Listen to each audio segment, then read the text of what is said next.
In this video, I'm going to show you how to uninstall delete games from the Nintendo Switch 2. First, scroll down to System Settings. Then scroll down to Data Management. Go to the right, select Manage Software. And here you can see how much space each game is taking. This game is taking now no space because I didn't play it yet.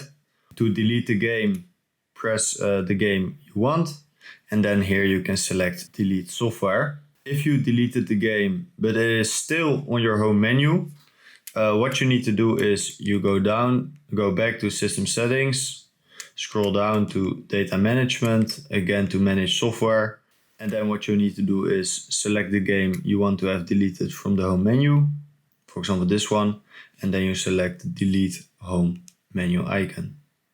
Delete, deleted.